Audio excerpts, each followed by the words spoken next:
Hello, hello, hello, hello, everyone. Welcome to another episode of Sree's daily global COVID-19 show.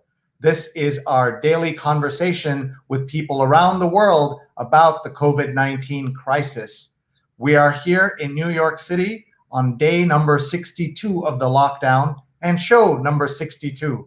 That tells you that we have been doing this every single day of the New York City lockdown, and our plan is to do this as long as there is a lockdown in New York City or until I get the COVID-19 virus, which I'm hoping not to. Thank you for being with us. Thank you for sharing this with your friends and family. Please tag them so they can join us. We're live on Facebook, on Twitter, on YouTube, and on LinkedIn. So if you're on any of those platforms, please share. If you're on Twitter, retweet. We want everybody to come around and listen and talk to us today and tell us where you're watching from. Please tell us how you're feeling, what you're thinking about. This is day 2 of a 2-part series we're doing about children and mental health, children and the COVID-19 crisis. So yesterday, this is not today's show, but yesterday we talked to 2 folks from the Child Mind Institute, Arno Klein and Mimi Corcoran, the executive director Mimi, and the senior research scientist Arno Klein, and we learned a lot about mental health aspects of this. Today, we are in for a treat because we are going to meet the family that's put together a very special book that everyone's going to enjoy. It's called Kelly Stays Home, kellystays.home.com, and you're going to meet Lauren Block, MD, and Adam Block, PhD, and you're going to meet a very special guest, maybe the most important person in that family. You're going to meet her in just a minute, so we're going to come back. But please, everyone, share with your friends and family before we bring them on. We want you to tag them, tell them that anybody with kids would benefit from watching this show today. Even if they can't watch it live, they can watch it later. We're going to even have a special reading by our special young friend of this book. So you're going to really enjoy it, and it's going to be fun. So please, please, please tag and share with your friends. We want to thank our sponsors who make this possible, including Nidhi Sinha, who is a friend of the show, and instead of publicizing something for herself, she's publicizing ProPublica and congratulating it on its latest Pulitzer Prize. That makes 6 in 12 years.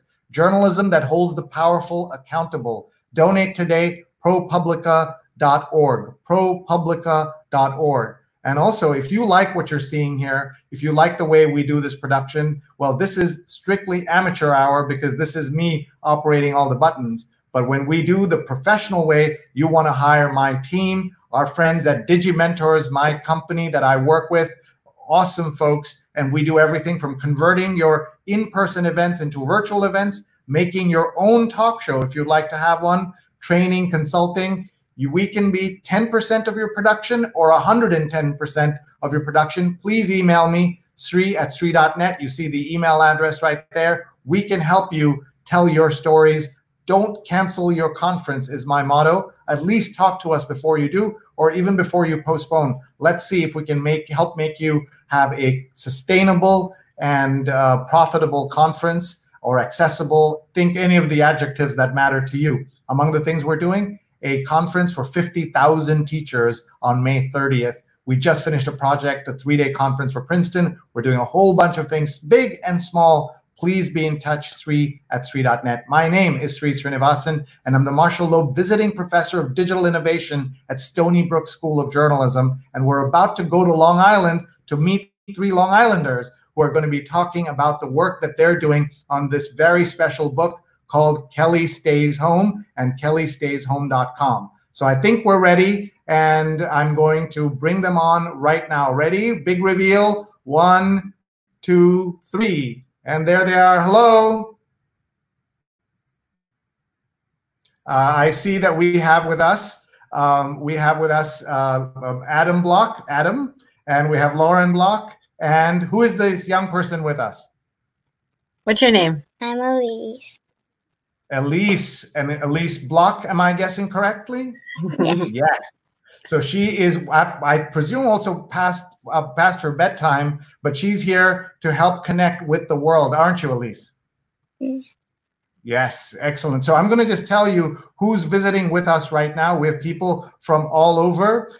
We have Sonali watching. See, she says hello. Stefan is watching, and he says, Greetings from Ramsey, New Jersey. I have several questions for these ever important guests. Thank you. Ashok is watching from India. Jennifer is watching right now from New Jersey. And Jonathan Borstein has watched us for 62 straight days from the East Village. And Courtney is watching after missing from shows in Tucson, Arizona. Now, have you been to any of these places, Elise? Any of these places sound familiar? How about New York City? Only New Jersey.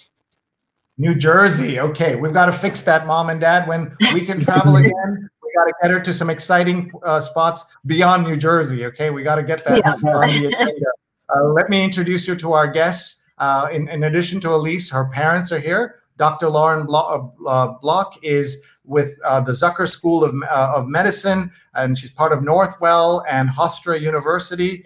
And she and her husband, that's Adam, who's a health economist, have together put together a very special new book that we're going to show you in just a second. It's called Kelly Stays Home. And we're going to use this as an opportunity while Elise is with us to talk about the book, but also to get into a little bit about the medical and health questions around children and COVID-19 and how they put this all together. So we'll start with Dr. Block. Which one? We don't know. We might even have a junior honorary doctor in the house. So Dr. Lauren Block, we'll start with you. Tell us why you created this and how people can find it. They can see the URL right there. And let's get going. Okay, great. And thanks so much for having us on, Sree. And I think it's amazing you've been doing this for 62 days straight.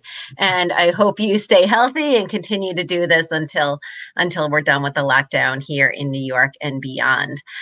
So Adam and I are parents to Elise, as well as two other very curious kids. And just like our kids had lots of questions about the pandemic and about why they were no longer going to school and why they were no longer seeing their friends and our extended family, we thought other kids would have similar questions as well. And so our goal with this book is to share some of the science behind the pandemic in a way that kids and families can discuss together things like viral transmission, why social distancing works, why it's so important to wash your hands and clean surfaces, and just how infectious this organism is, as well as some of the unique aspects to treatment and prevention through a vaccine and through goals like herd immunity, so that we can keep everyone safe in the midst of this pandemic. And did you find that it was hard to come across information? That's why you did this yourselves? Yeah, so I think there's a lot of information, right? There's a barrage of information constantly on social media, on TV, in the news about the pandemic. And there is so much coming to us that it's hard to find sort of evidence-based, science-based information in a way that's all in one location and in a way that makes concepts easy to understand for kids and easy for the families to discuss with kids in a way that everyone can understand and feel empowered to take care of each other, take care of their family and their communities, and understand why so many changes have occurred in everyone's life. You know, life looks a lot different now than it did 63 days ago before the lockdown and before your daily show started. And I think it's important so that we all continue to do the right thing, to understand exactly why we are taking the steps needed, and why those of us who work in healthcare and work in other first line and frontline responder jobs need to take such precautions when we're at work as well as when we're home, to help keep our families, our patients, and everyone else in our community safe. So our goal was to enable some of the conversations between families and their kids about some of these topics through a free resource that's available to everyone on the web, aimed at little kids age 4 to 6. Elise has a little brother, Jordan, who just turned 5. And he could understand a little bit of it. So we wanted to create some simple language with some beautiful illustrations. And then for slightly bigger kids, ages 7 to 11, we got into some more detail about the basic epidemiology, viral transmission, disease pathogenesis, as well as some of the aspects of treatment and the search for a vaccine, so that families, teachers, everyone who's interacting with kids can discuss things in a way that empowers everybody to feel like they're doing the right thing. They know why we're taking the steps needed, and that we can do our part to keep everyone safe.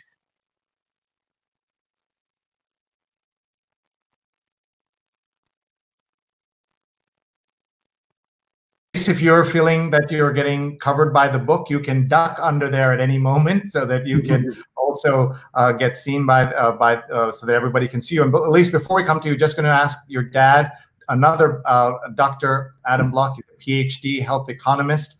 How does your work, not as a medical doctor, but someone who is looking at the health effects and the economics of this, why did you decide that this is important to do as well?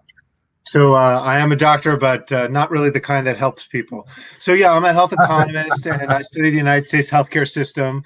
And what we're seeing a lot of right now, and I'm a professor of public health. And what I think we're seeing a lot of right now is the talk about, well, is it public health versus the economy? And my perspective has always been, no, it's both of them together, which basically means that if you open up things, I don't know necessarily that people are going to go back. Initially, I don't know that it's necessarily safe to go back. We want to open up at a time that it is safe to go back, and that is the way to optimize the economy in the long run. But what I found was that there were a lot of concepts that were out there and a lot of information, and quite honestly, a lot of the health economic modeling is very, very similar to the epidemiological modeling. And what we found was that there wasn't a ton of straightforward information that we could use to explain to our kids. And so we really wanted a tool out there that we could explain to our kids, and we thought that other kids might have similar questions. So that's why we decided to just think about this in a really structured, organized way, because while we study different fields, somewhat different fields, we're both educators, and one of the keys to being a successful educator is to lay things out simply and in a structured way. And I think we were really successful in doing this, because if you look at a concept, I think it's on page 32, herd immunity. Herd immunity is a concept that I did not learn about until my second year of my doctorate. And now we have a book out there that we believe explains very clearly to someone that is Elise's age what herd immunity is. And it's incredibly important now to know what herd immunity is, because it's something that nowadays is talked about in the news all the time. And so you now have a chance to do just that. So let's bring Elise into this and give her a chance to look at this and help us understand what's going on. So Elise, you're looking at the book. You've had a chance to read it multiple times. So Elise is going to maybe just read a couple of pages. Is that okay, Elise? Okay, so we're going to pull up this, and I can turn the pages here. So this is Kelly Stays Home Jr., The Science of Coronavirus, and you can find it, all of you can find it free on kellystays.home.com. Please tag your friends, and if they have children, the children can watch it later with the family, or if you're watching on the west coast of America, you can watch it right now and have your family join us as well. So Elise is going to read this about Kelly Stays Home. So here we go. This is to our budding scientists about this book. Is her parents, Lauren and Adam Block, have written this. And so let's go here. Go ahead, Elise, get us started. Kelly's excited. It's Friday. She puts on her red shirt for school spirit day and dashes out the door, where she expects the school bus to be waiting. No bus. Kelly says her mom, I just got a phone call. We are going to have spirit day at home because there is no school today.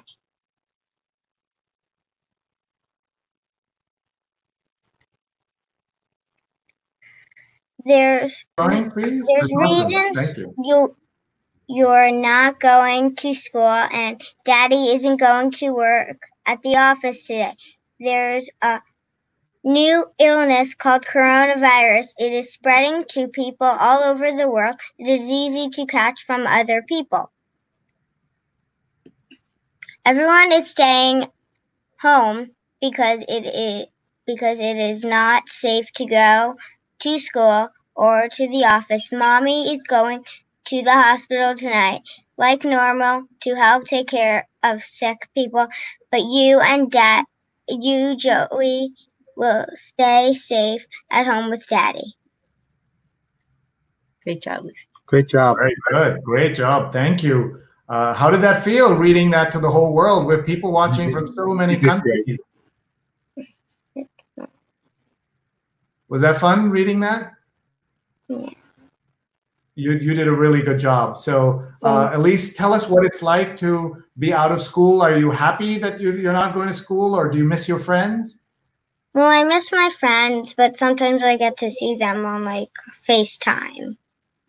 Okay. And what are some of the things you're going to remember? This is all going to pass and we're going to move on. What are you going to remember about these 2-3 months that you were like this? What are some fun things you did with mommy and daddy, maybe, or your brother? Well, sometimes we go out like to the beach on a boardwalk, and then we scoot there, which is really fun. And I know how to ride a bike, so I ride a bike with my family around the block, and sometimes go to my grandparents' house and ride a bike there. And how do you like spending all the time with your two brothers? Are they fun or are they annoying? I would say both, but mostly annoying. Are they both? Is that possible, that they're both at the same time? No, usually annoying, but sometimes fun. And what did you do to Jordan yesterday over here? Oh, technically he did it, and then he asked me to do. What did you draw? He made me make a mustache under his nose. That sounds like fun. Folks, let's just, in case people are joining and confused what exactly is going on, that's the Block family, and they're on Long Island, and I'm in Manhattan, and you're watching my daily COVID-19 show. Just so delighted that you're all with us. We have comments coming in from around the world, and among the people who are our guests is Elise, who is a young lady, and she and her family put together this very cool book called kellystays.home.com. It's a free resource. They have 2 flavors, one for big kids and one for little kids. And we just heard her read from the little kids version, and she did a really good job. So you're welcome. Obviously, would love for you to stay, Elise. I know we have some questions coming your way, but if there's any sleepy time requirements, the parents will tell us, and one of you will disappear, I'm sure, with her. But let's read some of the comments. Is that okay, Elise? We're going to see what's happening here.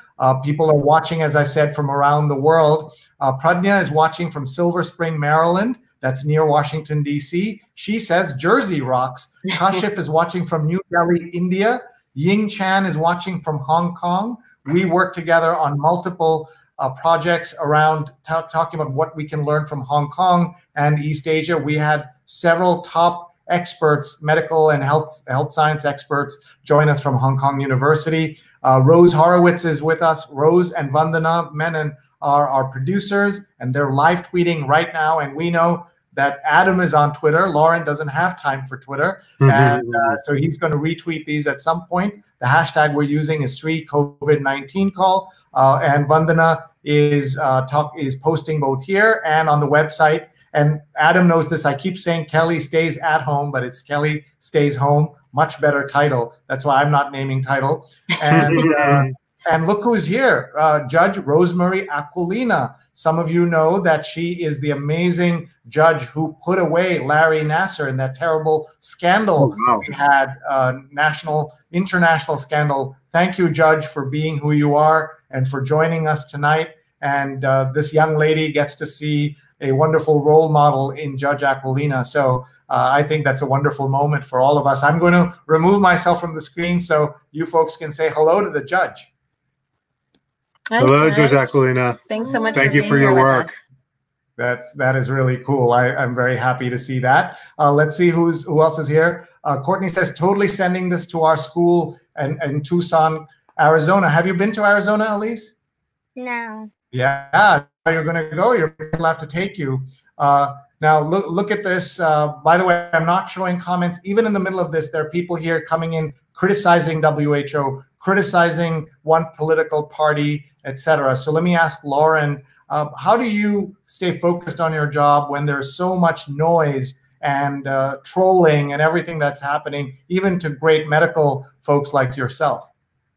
Yeah, so I think, I think there's a lot of hard things about working as a healthcare provider in this pandemic. I think one of the nice things is that everyone recognizes the role that healthcare workers and all the frontline workers are providing now. And so I find it really humbling that, patients have been really grateful, calling to ask how all of us in the office are doing, asking how they can help. And I think it's brought me in a way closer to my patients because we're all sort of facing the same adversity at this point. I think the other nice part of being a healthcare provider is getting to know people over time, forming relationships, and it's really about the patient and their health and what they're going through. And so, I think it gives you a reason to kind of reframe anytime that the conversation gets really politicized back to the patient's health or back to really what's bothering them that's getting them to make some of those comments. And so, as opposed to the dinner table conversation with your family or, with your loved ones now on Zoom where things can get a little bit politically charged, I think within the exam room or now within sort of the telehealth realm, it's kind of a little bit easier to refocus it on people's health care. Such that you can cut past some of the anger that's out there and get to people's fears, people's anxieties, and hopefully help everyone to feel as confident as they can, and that what they're all going through is normal, and that there's a lot of resources that are out there in the healthcare world and in the broader community to help them through it and to help them stay connected, like your show, as well as so much else that's going on in the world these days. That's very nice. Thank you. Courtney says, what a great site, sharing this widely. Steve Taylor's watching from Philadelphia. He's one of our awesome producers. Daryl's watching from Richmond Hill, Queens in New York City. Right. And Paula Kiger, who's also another great producer, is in Tallahassee. Now, Elise, have you learned any of the state capitals of U.S. states? Have you had a chance to learn that yet? Not yet. No, but we do have a special connection to Florida. Have you ever been to Florida, Elise? Yeah, many times. What's the connection? Well, my grandma lives there, so we go there a few times every year. Not in Tallahassee, I bet. Tallahassee is the capital of Florida. So there you go. You learned something. Now you can tell your parents you're taking the day off. You've done your learning for today. Right. Paula is our fabulous producer who lives in Tallahassee. And I'm just seeing a comment here. Let me ask Adam, who's the health economist. Someone just posted, a troll basically says, Bill Gates can't keep viruses out of windows. How can you going to trust his vaccine to help us? First of all, it's not his vaccine. Please take it away from there. Oh, yeah, that's pairing two things that are not naturally paired, right? Like a computer virus is fundamentally completely different than a, actual virus. It was just a play on words, essentially.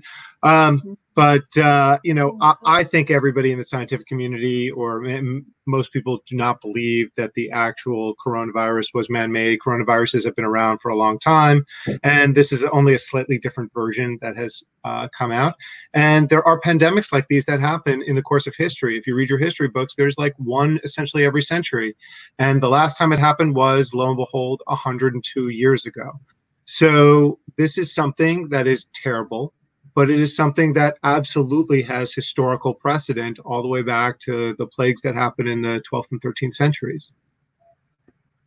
And therefore, we should take this seriously and not put politics into it, is certainly something I think. The website, folks, is called Kelly Stays Home. And I'm going to ask Elise to read us a little bit from the big boys and girls section. Let's see, maybe a little harder, but I know she can do it. And this is going to explain viruses. And I'm hoping some specific people I can think of would benefit from this information, even if they're big folks. We are on page 13 of 36. What is a virus? Asked Kelly as Joey climbs on his mother's lap. A virus is a tiny germ. It's so small that if you piled the virus on top of each other, it would take about 1,000 to be the same thickness as a piece of paper or hair. It has little spikes on the outside that work like glue and sticks to everything like Velcro. Where did coronavirus come from? Asked Kelly. That's a great question, says Mommy. Nobody knows for sure at this point. This is a new kind of coronavirus. Other types of coronavirus have been around for years, and most cause people to get a cold. Scientists think that this new strain may have come from a bat or an animal that looks like an anteater called a pangolin. Since it is brand new and right now there is no cure, the best thing is to stop the virus from spreading. Awesome. That was so cool. Wow, Thank you, Elise. There are adults, Elise, that don't understand this, and you've now helped them with that. Our audience, of course, understands this, but there are people, you'll be surprised, including some of those trolls that sometimes show up elsewhere. Let's go and look at some of these other comments that are coming in from all over. Jennifer says, what a great resource. I need this for my 9-year-old son. And Amy is watching from Bellevue, Washington. Washington State, as most people know, is where the focus was, the epicenter in the United States before, very sadly, New York took over. And Amy says, which version of this book will be available on Amazon? The one for younger ones or older ones? So we're in the process of getting them both up on Amazon. I literally was in the process of doing it when we started this call. Okay. We're going to have available a ebook for big kids and an ebook for little kids, as well as softcover books for big kids and little kids. And we just want to make it clear it's available. In a week or two, you said? That's exciting. Yeah.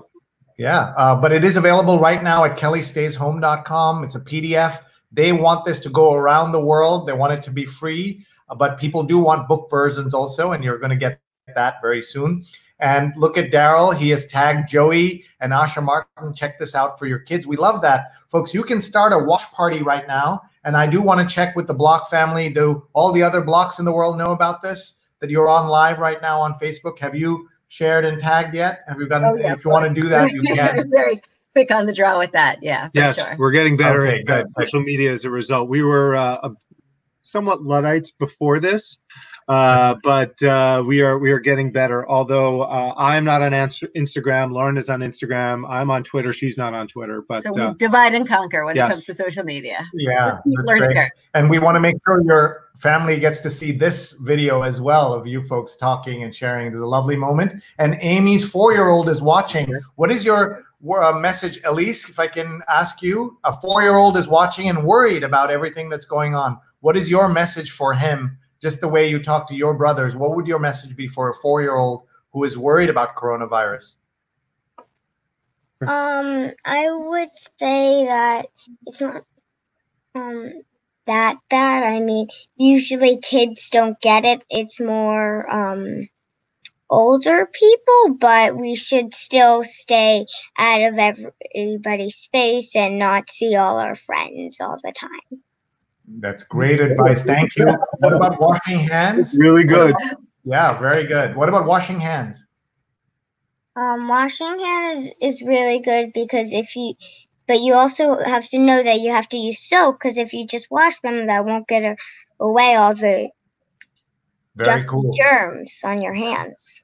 Look at this. Shiva, who's watching from Cupertino, California, says, nicely read.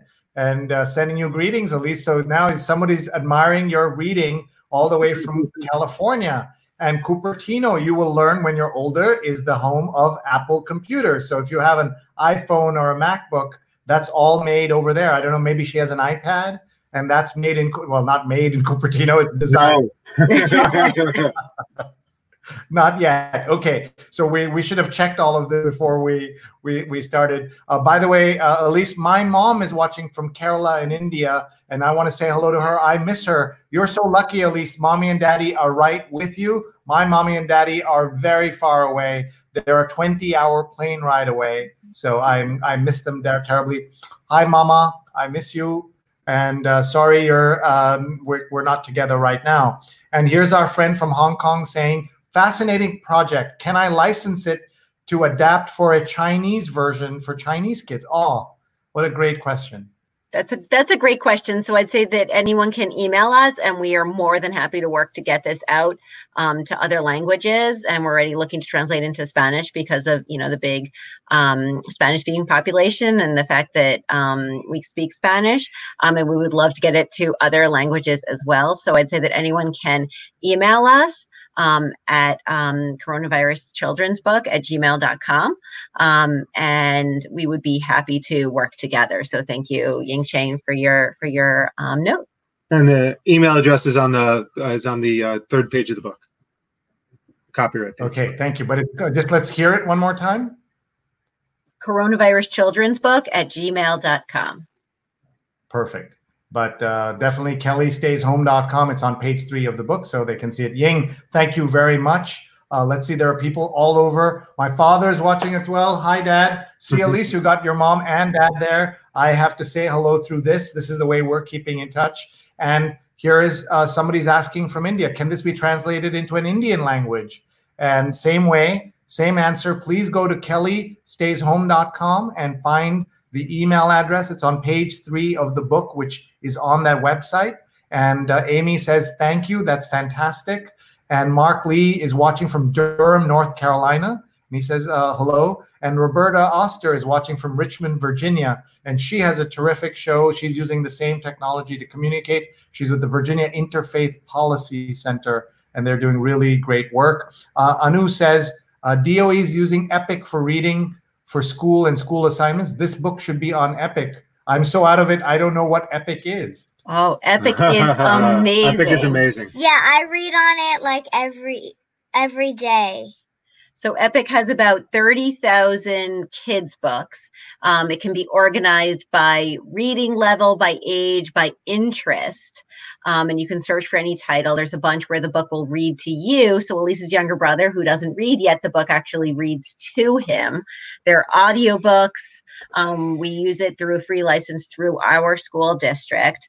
And Elise has read almost every book in there on dogs. Yes. And her twin brother has read almost every book about every disgusting animal, from head lice to bed bugs. So he is now the expert in all kinds of gross animals.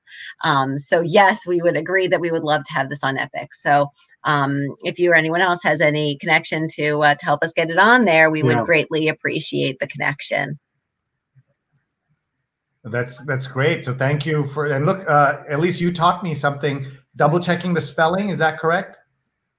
Of the is that the correct spelling of the book?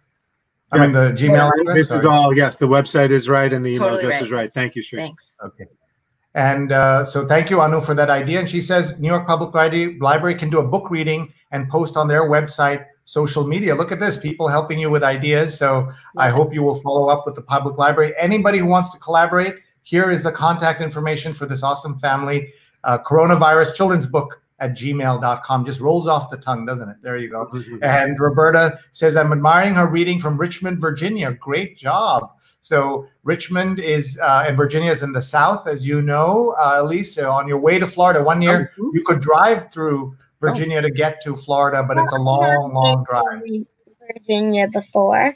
I'm not sure who I saw there. We were driving through. Where were we going? And when we stopped, we had our all-night drive. Oh, I think we were going to North Carolina.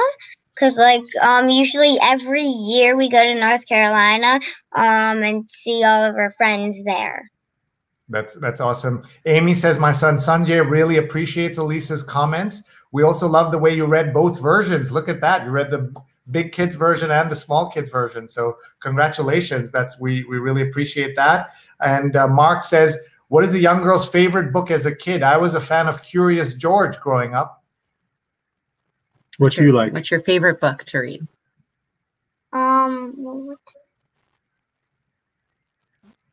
mean, we're reading Ramona books right now. Yeah, but my favorite type of books now is dog books because I have a dog at home and I love dogs. What's your dog's name? Zoe. Zoe, what kind of dog? I think she's a mix of a pit bull and a chocolate lab. She's a rescue. Ooh, okay. Does she read yet? Not yet. You got to work on her. Exactly. Terry's watching from Las Vegas. Have you been to Las Vegas? No, not yet. Okay. And Terry, she is tagging a friend and saying, check this out, Dean Rothbard. Folks, all of you do this. You all have friends and family around the world who have children or they know kids. Somebody would benefit from this great conversation. And we're going to put both doctors to work and answer some big people questions as well about the virus and what we need to know. And Roberta says, we would welcome her in Richmond. Look at that. You're getting an invitation, Elise, to go to Richmond. Jennifer says, Elise is awesome. That is so cool. And Mark says, where in North Carolina does your family go? Which city? So we go to Chapel Hill, North Carolina to meet with a whole bunch of our friends from residency. We have about 10 families with, last year we had 20 adults and 25 kids. And this year we decided that maybe we'll meet virtually because 10 families in healthcare with 25 kids probably would amount to a new outbreak of the pandemic. So we'll hold off on the all-night drive to North Carolina this year, but we'll be waving hi virtually to Richmond and everywhere else on the way. Great. And Mark Lee says, you're welcome in Durham, North Carolina. And Daryl says, you may also contact my friend Narisha Mohammed, and he gives her email address. She can connect you with the right person at the Queens Public Library. So Adam, you can find this later on the Facebook comments. This is a Facebook comment, so you can find it. But how nice, Daryl. Thank you very much for doing that. And folks, you've seen the contact information here. Let's once again take a look at the book so that people can understand what exactly we're talking about. It's called Kelly Stays Home, Science of Coronavirus by Dr. Lauren Block, PhD and MD and MPH, Master of Public Health, and Adam Block, PhD. And tell us about these illustrations, which I love. Yeah, so as soon as our text was completed, we set about finding an illustrator, which thanks to, Facebook groups and Fiverr was actually a lot easier than we thought it was going to be. So we connected with a wonderful illustrator who had done a bunch of work before illustrating scientific concepts and nutrition concepts. And so we knew she would do a great job bringing some of these tricky scientific concepts like you're highlighting here, where we're kind of equating just how small this microscopic organism is, that about 1,000 viruses piled on top of each other, as Elise just read to us, is about the thickness of one strand of human hair, right? So we wanted to bring that to life. We wanted to bring to life exactly how soap works, as Elise also read to us, in sort of removing some of the virus from your hands. And we wanted to kind of show that to the kids and families reading this. And then we talked a little bit about how vaccines work and helping the body create sort of an army of antibodies such that if you ever encounter the virus again, the antibodies are sort of waiting and ready, as is your immune system, to fight the illness before it actually causes a major infection. And so we knew that our illustrator, Alex Brissenden, who's in the UK, would do a great job illustrating some of these sort of difficult scientific concepts and making them come alive for the readers. And she did just that. And not only did she do that, she did really quick work and was really easy to work with and just a pleasure to get to know. And so please support her. Alex Brissenden is our fabulous illustrator. And show them the spelling of her name. There it is. And this is the cover, soft cover and Kindle book available soon from Amazon. Free Big Kid PDF here, free Little Kid PDF here. Folks, please go to kellystays.home.com so that you can get it. And you were saying about Alex? Yeah, sure. And, I know she is one of thousands of talented illustrators out there who, are looking for projects. And I think all of us have a little more time to kind of pursue our passion projects now that we're all at home. And so I know all of these wonderful illustrators are ready to illustrate and bring anyone's sort of vision to life as she has done with us. And, I think our hope is that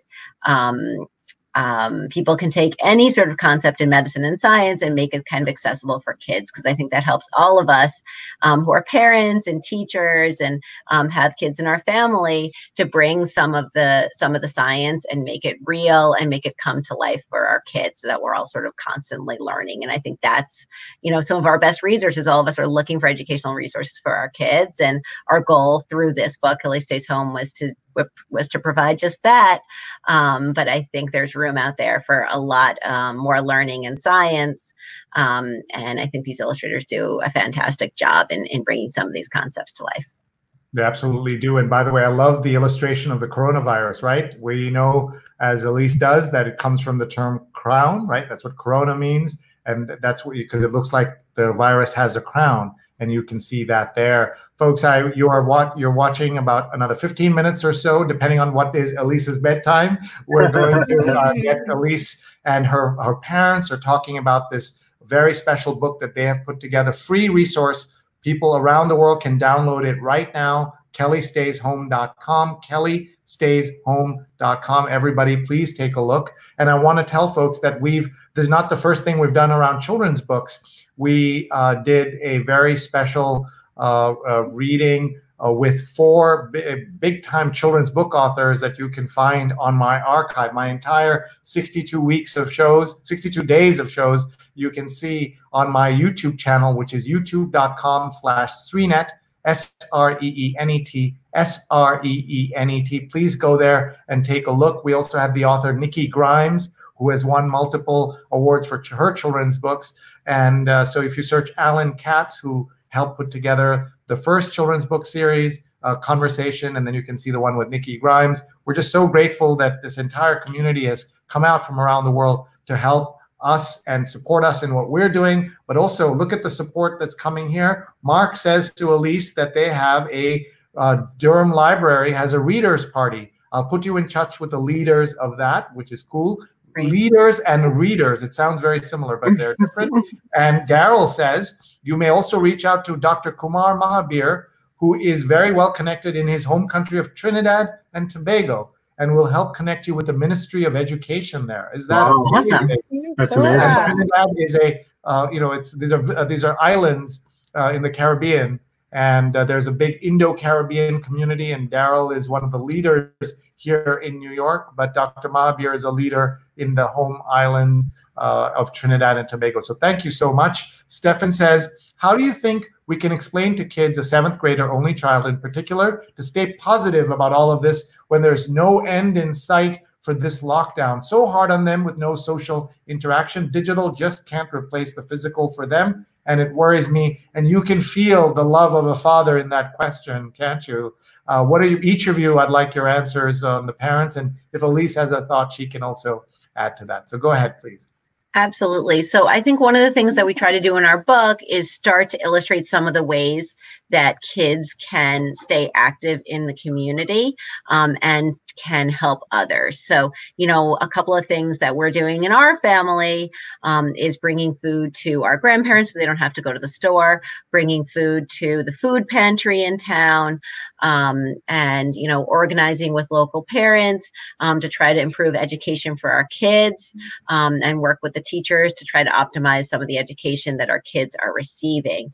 And I think this is one resource that's out there, and there are thousands of others, and our goal is really to get outstanding resources for our kids, but also to get our kids to see that there is still a broader world beyond the walls of our house, and that if we think creatively, we can think about how to help the less fortunate in all of this, in addition to the daily work that we do, teaching or taking care of patients or keeping people connected like you do, Sree. Yeah, I think we also have to accept that this is hard. And for a child, I think it's incredibly hard. What I try to do with our kids is try to make them productive. Things that, right, because lots of activities that we want to get good at, they take a lot of intensive time. And now is a unique opportunity where we have that intensive time. So Elise, how many words a minute do you type? Depends. Just give a number. 18. 18. So she types 18 words a minute. Now, before 62 days ago, she typed 0 words per minute, and she wouldn't even use 2 fingers. She'd only use 1 finger. So she's learning to type. So trying to come up with skills that you're going to have to learn, I think is an incredibly good way. Now, I have made my own bread, my own yogurt, and my own ice cream. I can't tell you that my family likes it, but trying to be productive in the ways that we can is something that our family uses to stay positive.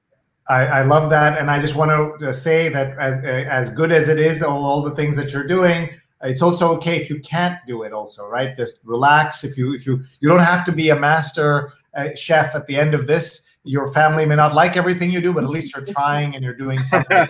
That's what we're talking about. They will not eat my yogurt. No way.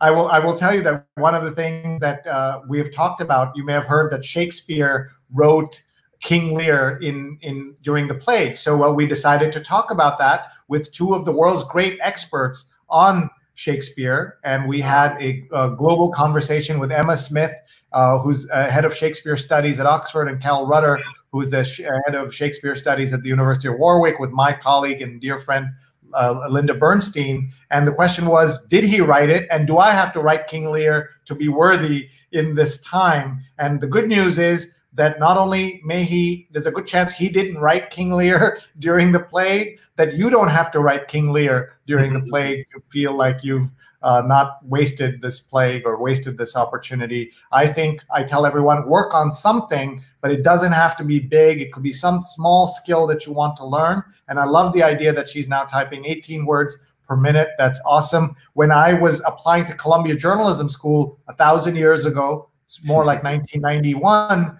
we were told you have to be able to type at 35 words per minute in order to get into grad school. So you're more than halfway there already, which is really exciting, Elise, at such a young age. So I love that you're doing that. Folks, we have just a few more minutes. Please ask your questions right now of this family. We'll show you a little more about the book right here so you can see it. And the book is called Kelly Stays Home. And here's a little bit more about our authors. Lauren is an MD, MPH, and a primary care physician, an associate professor at Zucker School of Medicine, mom of 3. She graduated from Yale, Harvard, and Johns Hopkins. No pressure there for anybody. Adam is a health economist and assistant professor of public health at New York Medical College and the father of the same 3. He received his PhD from Harvard and worked in Washington, D.C., helping to draft and implement the Affordable Care Act, which is also known as Obamacare. And Lauren and Adam live in Long Island with their 7-year-old twins, Brandon and Elise, 4-year-old Jordan, and Zoe, the most loved dog in the world, not seen here. Our family loves eating dinner outside, going to the beach, and 80s music. Oh my God, I forced my kids to listen to 80s music, a lot of 80s music. So what are some songs that you like? It doesn't have to be 80s. What are some songs that you're listening to these days? Elise, what do you like or not like that we listen to?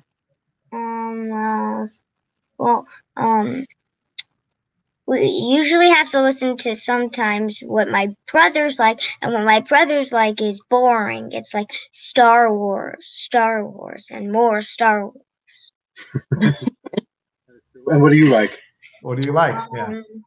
I like songs by Katy Perry and Taylor Swift.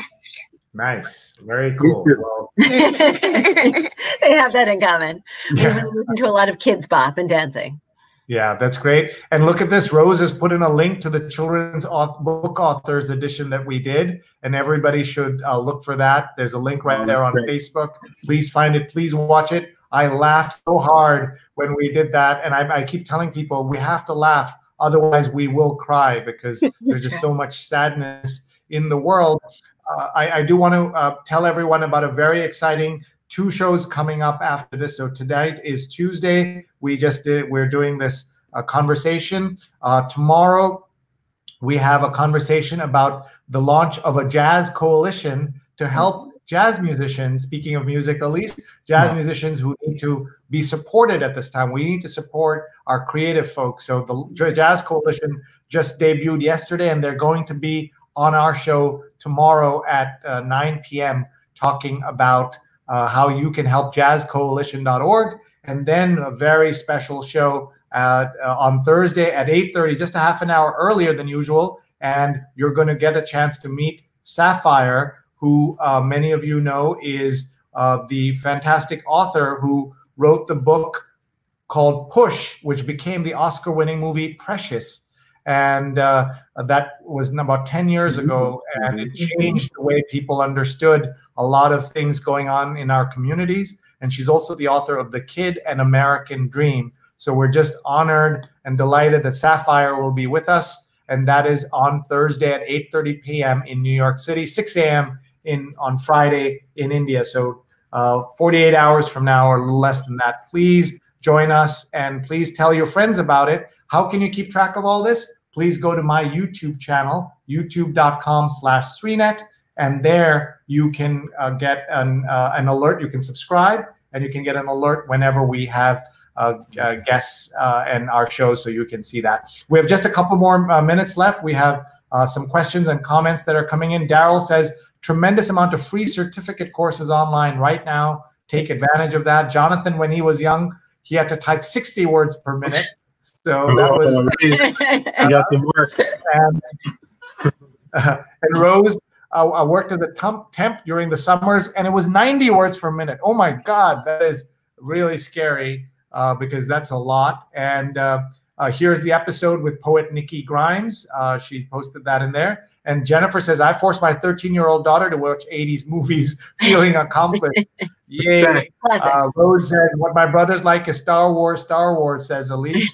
And Rose Horowitz is excited about Sapphire. Rose is our producer who delivers one hit guest after another, and we're really pleased. Wow. And Courtney says, I've been inviting my people to my watch party, was making a lot of comments, but not sure they came over to this area. I'm sorry, Courtney. That is one of the problems with this technology, that we'd have to go into that watch party to see it. So I promise I'll go into the watch party later. But Courtney, if there's anything we should know or anything Elise should know, you can type that in there, and that would be great. And Daryl says, I can do about 45 words per minute. I can tell you folks that I've not thought about this topic, but by talking about Elise, now we're all thinking about how many words per minute we can type. The good news is it doesn't matter as much, right?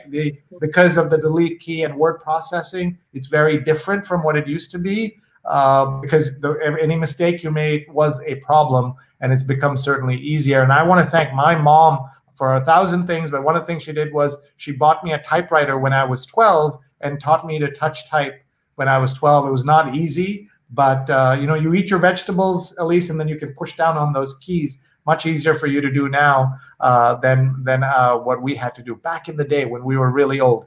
So Elise, before we go, we want you to read, if that's okay, one more little section of the book. Are you ready to do that? Which book? Well, yeah, you pick, and I need to find it. So you have to give me a minute. So tell me which one you're going to read. Maybe something with a lot of illustrations also. Sure. So where am I going? So page 16. That's okay. Oh, yeah. Which book? Of Kelly Stays Home. No, sorry. Big Kids.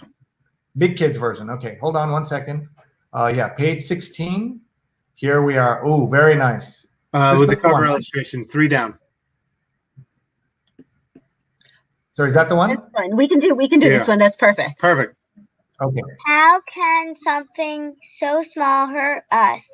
Asked Kelly. Once the virus gets into your cells, the tiny pieces that make up your throat or your lungs, it can cause them to stop doing their normal job, bringing in oxygen and removing carbon dioxide from your body. Instead, all they do is produce more viruses. People can get sick with the disease called Covid19, which means coronavirus disease. First discovered in 2019. The first typically goes to the lungs, which can cause them to stop working normally. That is why many people get a bad cough or have trouble breathing. Some people with the virus get a fever as their body tries to fight the infection. Many people get better at home, but some people need to stay at the hospital where they are given extra oxygen to help them breathe. Sometimes people even need a machine that breathes for them, called a ventilator, to help their lungs recover. Great job. That was hard. Very, very cool. I like that very much. You've done a great job. Can Elise's mom explain this for us? Sure. So that's our attempt to sort of illustrate herd immunity, right? So, one of the studies that came out in New York a couple of weeks ago from the Department of Health was they started testing healthy people who were feeling well at the supermarket. And they found that, to our surprise, about 15% of people in New York tested positive, had positive antibodies to COVID-19. So they were already immune to COVID-19. And the benefit is that as more people hopefully are asymptomatic, or hopefully one day when the vaccine comes out, hopefully in the not too distant future, more and more people will have antibodies or be immune to the virus. And when that happens, sort of as shown here in the bottom image, fewer people are then susceptible to the virus. And if somebody is contagious, there's many fewer people who can then transmit the virus, get the virus, and transmit it to others. So the chance that it will travel within the population is a lot lower. And I think the estimates now for this virus are that we'll need about 70% immunity till this virus will stop spreading, as quickly as it is right now. So we're at 15%. Once we can get to about 70%, through hopefully a vaccine in the near future, that will really help keep us safe and can actually help keep people who can't get a vaccine for whatever reason safe as well. So that's kind of where we're heading through herd immunity, and that's how we can all kind of stay safe together. And until then, I just want to kind of highlight what a great job I think everyone is doing, staying home, listening to everything that the government is telling us here in New York and sort of around the country and across the world, realizing that none of this is easy and that for none of us is this life as normal.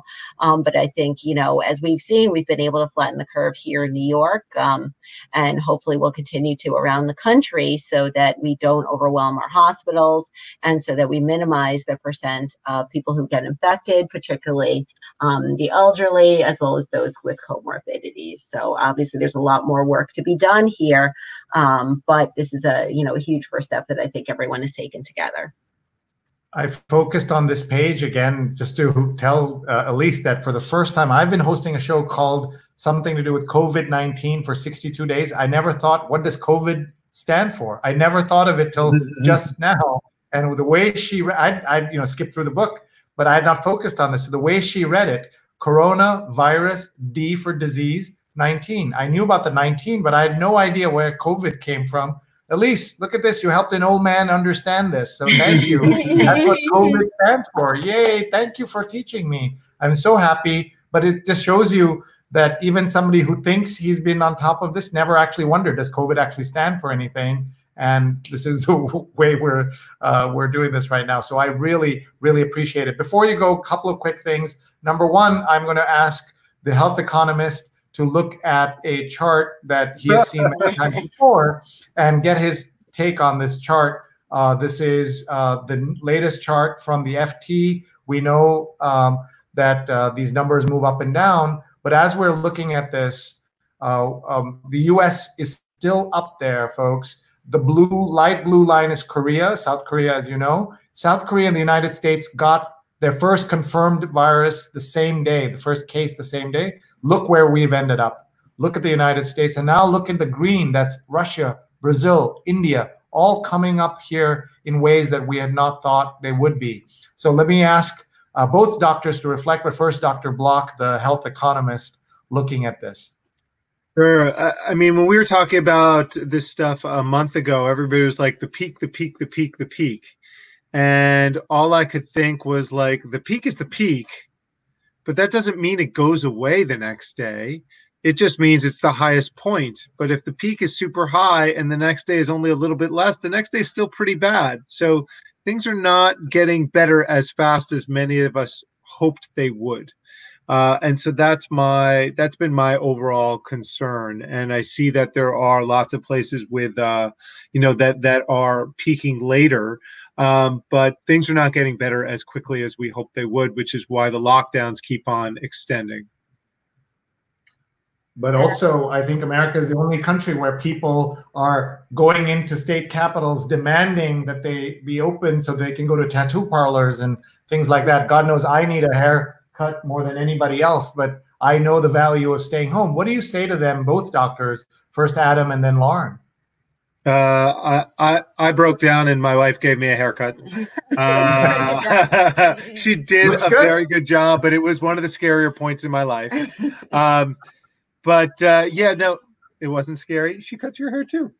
Yeah, I know. So yeah, it doesn't seem like a good idea. It seems like it's low cost to wait a little bit longer to open up, because if you don't wait a little bit longer and you're wrong and the virus starts to spread again, it'll get much worse. So the Spanish flu came in 3 waves. The first wave was in spring, sort of like this wave. The second wave, which was more virulent than the first wave, was in late summer, early fall. And so people saw the good weather and they went outside to enjoy it. And it was worse than the first time. And then there was a third wave again in the winter. And only after then did it really start to pass. So that is my concern with all of this. So we need to be very careful. The good weather is going to be very tempting to try to enjoy some of it and socialize with our friends and have barbecues. But we have to be really, really careful. And the data isn't showing, to me at least, that it's safe to go out. How about you, Doc? I think working here in New York, I think so many of us have been affected, right, by our coworkers, our family members, our friends, our neighbors getting sick, that in a way it's a lot easier to see the threat and to see, you know, the need to stay home, right? And I think we're still, you know, quickly coming off of this peak and willing to do whatever it takes. I think it's got to be a lot harder in a place that has not been as severely impacted to continue this lockdown when it's so hard on everybody and hard on us financially without sort of seeing that imminent threat. But, you know, I think, you know, thinking about our kids and everyone's kids with the new rise in cases of PIMS, of the Kawasaki-like disease that's kind of growing in incidence here in New York and in other places as well, shows that, you know, there are multiple threats that this virus is causing, right, to those with multiple chronic conditions, to the elderly, but also even to kids. So I think the threat is still very real. I'm glad that the peak is now behind us and, you know, that things are a little bit better now in the hospitals and for many of my colleagues, but I think we are far from beyond the most dangerous point. And my hope is that we will continue this for the long haul, as long as, you know, the government tells us to, and as long as we need to, so that we can avoid another peak later. And certainly I know this is not just happening here, but around the world. And, you know, I really think we're all in this together, trying to figure out how we do this until that vaccine comes about and until some of this herd immunity is gathered. I couldn't agree more. And we also want to do a shout out to Dr. Sandeep Kapoor, your colleague, who championed your book. Sandeep. Sandeep is an amazing addiction medicine doctor, and we were at South by Southwest talking about, you know, good old times. We were at South by Southwest together on a panel that I got to moderate. It was so much fun. But it shows you also that we have to be super careful at this time for all of us. Dr. Block, Adam Block, worked on the Affordable Care Act. How worried are you that if more of it is derailed and removed by the states, by the federal government, by the Supreme Court action, that we'll be in much worse condition than we already are as a developed country, allegedly developed country? Yeah, so I don't worry about too much. The piece that I worry the most about, because it's been 10 years. We just had the 10th anniversary. I was actually supposed to go down to Washington, D.C. for a 10th anniversary party of the ACA, just a couple weeks ago. I didn't wait. 1 second. 10 years? It doesn't seem like it's been 10 years. 10th anniversary of the ACA was, March 23rd. That's when it was signed, March 23rd, 2010. Now it's May 2020. So yeah, amazing. So it stuck it out for 10 years. throughout lots of different things, multiple Supreme Court cases. The only thing that keeps me up at night, and it doesn't really keep me up at night, is the Supreme Court, because at the end of the day, it's the opinion of 9 people. And in reality, it's only like 1 or 2 deciding, human beings deciding factor that could go in any direction on this, because there is a new Supreme Court case that is coming out, although we don't expect it to be decided until next session, like a year from now.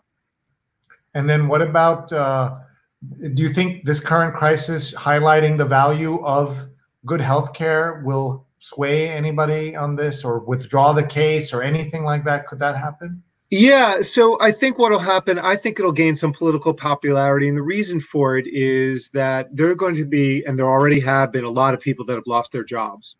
And one of the scariest part of losing your job is losing access to your health insurance. And so what the Affordable Care Act does is it provides you the opportunity to buy health insurance for a somewhat reasonable price on the exchanges. You always have that safety net of being able to do that. You don't have to qualify for Medicaid. You don't have to, if your COBRA runs out, you're fine. It doesn't matter if you have a pre-existing condition. You can go to the exchanges and buy health insurance if you've lost your job. So I think people, when they lose their job, are going to start to feel that comfort of being able to do that, and almost forget the fact that we used to live in a world, I very much remember that world, that you couldn't do that. And it was really scary. So I think it'll provide people a measure of safety. Well, we're very proud of you for the work you've done, as I'm sure you are as well. And I hope in a later show we can actually bring on some more experts and talk about this, because I think the American medical system is broken, despite heroic doctors like Lauren on the front lines doing such great work, our nurses, our orderlies, all of those folks. We still have a broken payment and infrastructure for payments and supporting people. There's no reason, and it doesn't happen in any other country in the world, that you get cancer and you go bankrupt. You have a heart attack and you can go bankrupt. Why that is acceptable, it's one of the ways that makes America unique, and it's a shame in so many ways. But let's leave the politics out of it or any more politics out of it for tonight. I just want to thank our doctors and our young reader who has already gotten so much praise, including Mark says, amazing job as a reader. I think she's trying to take my job as a radio announcer. So watch out, Elise. You're getting attention on this work. That's great. Carla was working late, but she's catching it now, and she's going to watch it again afterwards. All of you can do that. People on Twitter are saying hello, and Carla says that she has this 11-year-old boy over here, and Rose is tweeting. Everybody check out their tweets. Look at Jude checking in from the Philippines. Do you know about the Philippines, Elise? It's a country in Asia, and it's just so great. We've gone around the world with you, Elise, and Renu is watching, and she says, so right, Sree, the system is broken. So we've got to let all 3 of them get to bed. And I think other half of the family is already in bed. And I also have twins.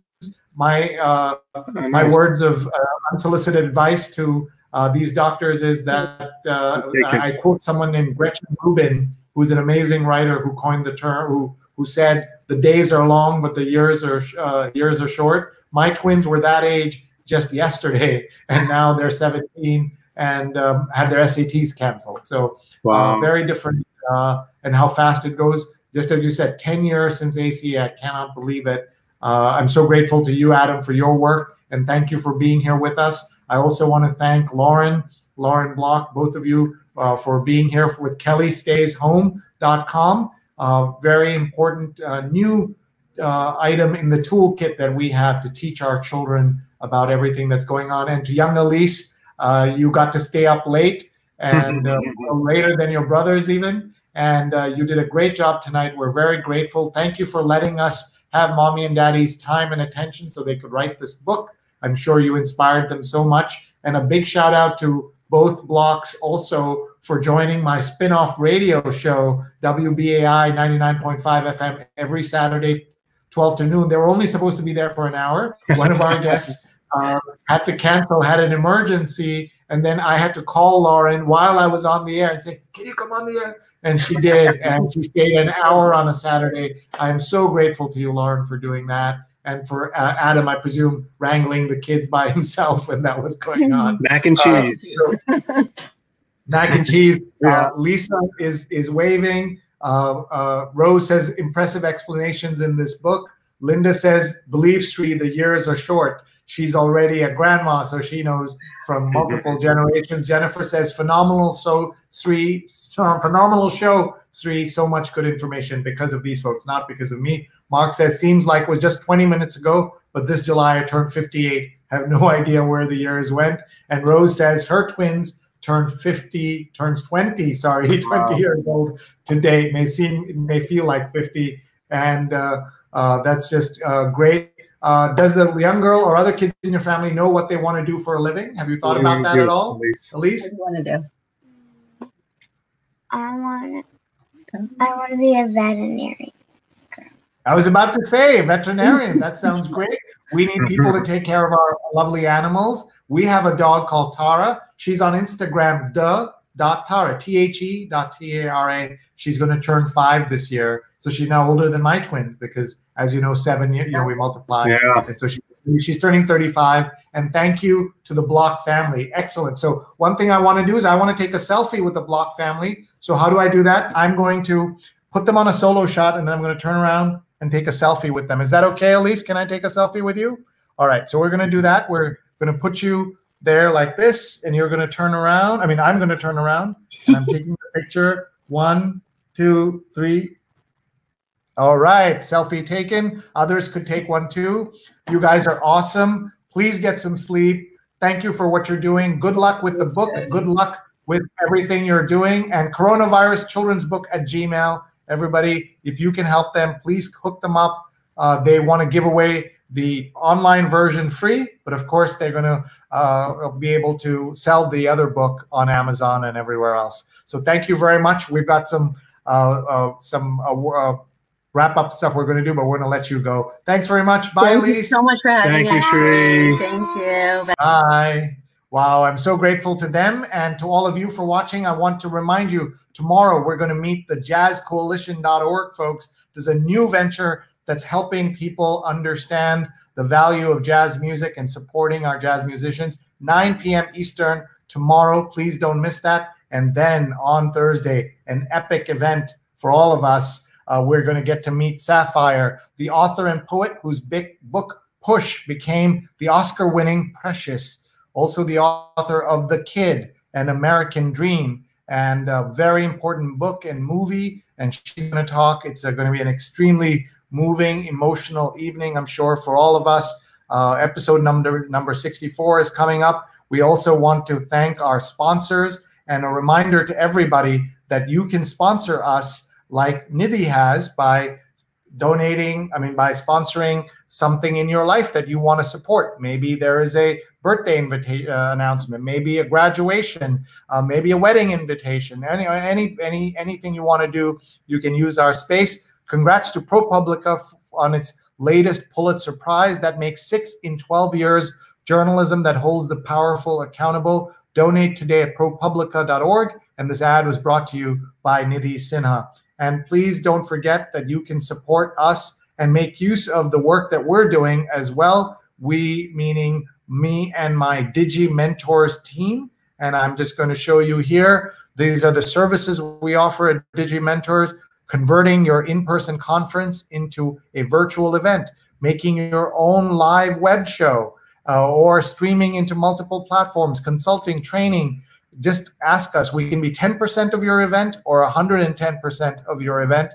A really good opportunity for you to work with us. Please email me. Sree@sree.net is my email address. What's there to say? We had an amazing evening. We traveled around the world with the wonderful Block family. We want to thank 2 doctors Block, Dr. Adam Block, who is a PhD, and Dr. Lauren Block, who's an MD, MPH. And we are so grateful to them and to their little girl, Elise, 9 years old, who 7 years old, I've forgotten now already, but she was amazing. I think she's 7, and she did a great job. Jude from the Philippines says, stay safe. And Steve Taylor says, that was wonderful. Great family, says Rose. And Joe saying hello from outside of the town of Atlanta. He's in Cumming, Georgia. And Jonathan said, sounds like a book I should read. Great show. Thank you. And Renu says, thank you. Looking forward to the book. Everybody, you can get it right now at kellystays.home.com. kellystays.home.com. Thank you very much, everybody. We'll see you tomorrow night, where you'll meet the jazzcoalition.org folks, and you will also get a chance to meet on Thursday Sapphire, the author whose book Push became the movie Precious and changed the conversation about family and many other issues and poverty in America. So please join us for that amazing show that Rose Horowitz, our producer, is going to work on with me. And we always want to thank our other producer, Vandana Menon. And thank you very much for watching. And we look forward to seeing you soon. Thank you very much, everybody. Please email me, Sree@Sree.net, SREE@SREE.net. And please go to my YouTube and please sign up so that you can subscribe and know when our shows are. And if you have WhatsApp, here's another way you can do that. This is my WhatsApp. This is not a WhatsApp group. This is just a WhatsApp alert. So all you do is take your phone. If you have an iPhone, just point it at the camera, and you will. Point it at the screen right now, and you will get an alert when I have a show live. You can just tune in. But otherwise, you just go to YouTube and sign in there. Thanks very much, everybody. Super grateful. Bye-bye. Bye-bye.